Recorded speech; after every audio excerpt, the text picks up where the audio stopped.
Hello friends, आज मैं आपको बताने की कोशिश करूंगा कि जो रियल इस्टेट इन्वेस्टमेंट है, रियल इस्टेट इन्वेस्टमेंट, मैं यहाँ पे ये बात नहीं कर रहा हूँ कि आप कोई रहने के लिए घर खरीद रहे हैं। उसके बारे में हम कभी और बात करने की कोशिश करेंगे। बट मैं यह बात करने की कोशिश कर रहा हूँ, रियल इस्टेट में आप इन्वेस्टमेंट कर रहे हैं तो आपको क्या बातों का ध्यान रखना चाहिए और आपको क्यों रियल इस्टेट इन्वेस्टमेंट से 99% की चांसेस है कि आप उसको दूर रहने की कोशिश करेंगे तो आपकी लाइफ ज़्यादा बेटर होगी, ज़्यादा अच्छी होगी। तो इसका सबसे पहला रीज़न अगर मेरे अकॉर्डिंग मैं मानता हूँ तो कोई भी मैं इन्वेस्टमेंट का वर्ड उससे लिंक करता हूँ, उसको लिक्विडिटी से लिंक करता हूँ। लिक्विडिटी से मेरा मतलब है, अगर मैंने कोई इन्वेस्टमेंट किया है, मैं उसको 24 घंटे 48 घंटे में अगर बेच के मेरे पास बैंक में पैसे आ जाते हैं, मान लीजिए 7 दिन में मैक्सिमम अगर आपके पैसे आ जाते हैं किसी भी इन्वेस्टमेंट से, तो आप ये बोल सकते हैं कि वो लिक्विड इन्वेस्टमेंट है। अब मान लीजिए मैक्सिमम अगर 15 दिन में आ जाते हैं तो भी आप बोल सकते हैं कि लिक्विड इन्वेस्टमेंट है।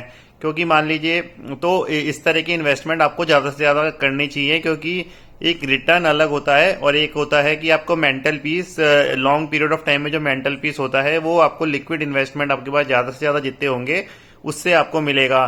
तो क्योंकि आपकी लाइफ तो लिमिटेड है, तो इस रीज़न से भी आपको लिक्विड। अब इसका मैं और एक एग्जाम्पल से समझाना चाहता हूँ कि जैसे मान लीजिए मेरे पास 1 करोड़ का कोई घर पड़ा हुआ है। अब मैं उसका बायर भी है कि 1 करोड़ का घर है और उसकी वैल्यू है और 1 करोड़ के आसपास अगर मैं बेचने जाऊंगा तो मिल जाएगा। बट मुझे केवल 1 करोड़ रुपए चाहिए ही नहीं, मुझे तो केवल 4 लाख रुपए की कोई जरूरत है। कोई मेडिकल इमरजेंसी आ गई, मेरे पास बैंक में पैसे नहीं है, कुछ भी नहीं है, मुझे 4 लाख। तो मुझे 1 करोड़ का घर है, मान लीजिए 250 गज का या 300 गज का है, तो ऐसा तो हो नहीं सकता कि मैं उसका बेसमेंट उठा के बेच दूंगा, या फिर जो मान लीजिए उसका एक रूम है उसको छोटा सा पार्ट काट के उसको बेच दूंगा। तो मैं पार्शियल उसको रिडीम नहीं कर सकता। बट यही मुझे मान लीजिए मेरे पास 10 लाख रुपए के स्टॉक्स पड़े हों या कोई म्यूचुअल फंड में पैसे पड़े हों, तो वो फिर मैं तुरंत उसमें से मुझे 10 लाख नहीं बेचने पड़ेंगे। मैं पार्शियली उसको रिडीम कर सकता हूँ कि मैं 4 लाख के 10 में से केवल 4 लाख के स्टॉक्स उसको बेच सकता हूँ। बाकी 6 लाख का मेरा इन्वेस्टमेंट पे रिटर्न चलता रहेगा। बट रियल इस्टेट में इस तरह से नहीं हो पाएगा। रियल इस्टेट का दूसरा नुकसान ये होगा कि उसमें इतना भयंकर टैक्स लगेगा आपके। और दूसरा, अगर मान लीजिए मैं जैसे आप सैलरीड एम्प्लॉयड है, आप बिजनेस इनकम कर रहे हैं, जो आपकी सारी 1 नंबर की इनकम है, सैलरी एम्प्लॉय है तो ऑटोमेटिक 1 नंबर की इनकम होगी।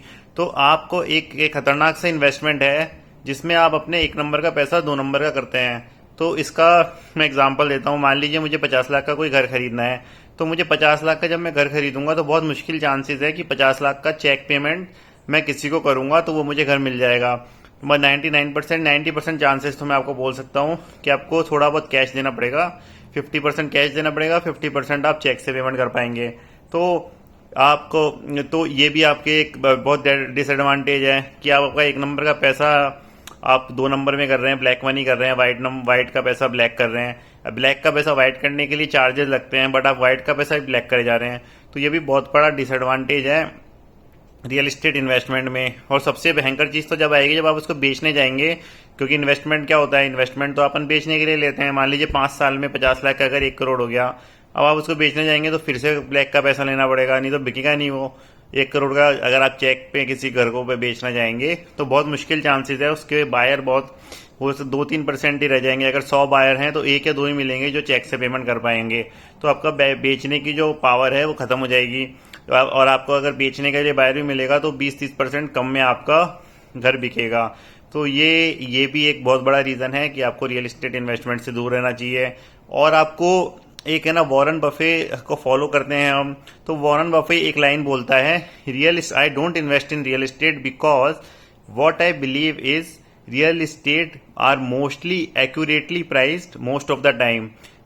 उससे ये वॉरेन बफे बोलना चाह रहा है कि रियल एस्टेट में वो इन्वेस्ट इसलिए नहीं करना चाह रहा क्योंकि रियल एस्टेट जो भी होते हैं वो most of the time accurately price होते हैं या ओवर प्राइस होते हैं। जैसे मान लीजिए 100 रुपए का अगर कोई 50 लाख का घर बेच रहा है तो वो मोस्टली ऑफ द टाइम वो एक्यूरेटली ही प्राइस होते हैं। वो ऐसा नहीं होता कि 20 लाख का है वो स्टॉक जैसे अंडर वैल्यूड हो जाता है, ओवर वैल्यूड हो जाता है। तो उस तरह से हाउसिंग सेक्टर में अंडर वैल्यूएशन इजीली नहीं आ पाता है। Most of the time 90% 95% chances होंगे कि आपको कोई भी जो आप रियल एस्टेट इन्वेस्टमेंट करेंगे वो आपको अंडर वैल्यूएशन में मिलने में बहुत ही ज़्यादा मुश्किल होगी, बहुत ज़्यादा दिक्कत आएगी कि आप कोई अंडर वैल्यूड प्रॉपर्टी ले पाएंगे। तो दूसरा, ये भी एक बहुत बड़ा इसको ये इंग्लिश में बोलने की कोशिश करता है, वेरी लूजी इन्वेस्टमेंट है, वेरी लॉसी इन्वेस्टमेंट है। तो इससे भी आप वॉरेन बफे फॉलोअर हैं तो आपको रियल एस्टेट इन्वेस्टमेंट से वैसे भी दूर रहना चाहिए। और दूसरा, जब आप उसमें बेचते हैं तो बहुत ज़्यादा टैक्स लगता है।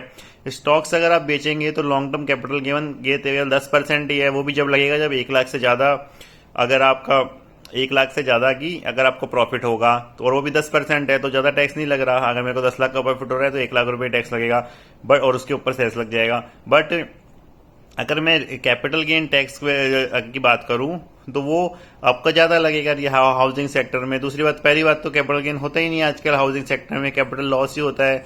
और अगर हो भी जाए बाई चांस आपका, तो आपका ज़्यादा आपको इनकम टैक्स भी लगेगा। दूसरा, आपको जो भी आप जब घर लेंगे उसकी मेंटेनेंस करने की कॉस्ट लगेगी। आपको जो भी घर लेंगे उसमें आपको स्टैम्प ड्यूटी लगेगी। स्टैम्प ड्यूटी 7%, 8%, 9% की होती है। उसके बाद आपको इतने, मतलब मान लीजिए आपने 1 करोड़ का घर लिया तो 10 लाख रुपए तो आपके टैक्स लेने में लग जाएंगे जब घर खरीदेंगे। तो बेचेंगे तो जब उस बेचने वाले के टैक्स लग जाएंगे। फिर अगर आप डिफरेंस अमाउंट है उस पर आपको इनकम टैक्स अलग देना पड़ेगा। फिर उसके बाद आपको मेंटेनेंस और कॉस्ट लेने पड़ेगी। तो आपकी लाइफ ईजी होने की जगह आपको डिफिकल्ट हो जाएगी। और मेंटल जो पीस है उसकी जो कैलकुलेशन अपन फाइनेंशियली नहीं कर सकते, वो आपकी डिस्टर्बेंस ज़्यादा होगी, वो अलग है। तो मैं इस वीडियो में बताने की कोशिश कर रहा हूँ कि आपको ज़्यादा से ज़्यादा इन्वेस्टमेंट लिक्विड मनी करना चाहिए। आपके पास चाहे से मान लीजिए 1 करोड़ के घर की जगह केवल 6 लाख 7 लाख रुपए ही अगर बैंक में होंगे तो आपको वो ज़्यादा काम आ सकते हैं बल्कि कोई घर के।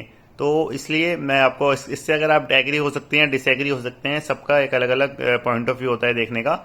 बट अगर आप इससे एग्री या डिसएग्री हैं तो इस कमेंट बॉक्स पे आप कुछ कमेंट कर सकते हैं। अगर आपको कोई भी क्वेश्चन हो, कोई भी क्वेरी हो स्टॉक मार्केट से, बॉन्ड से रिलेटेड, या किसी भी कोई भी क्वेश्चन आओ आपको, तो इस कमेंट बॉक्स पे लिख सकते हैं। Thank you.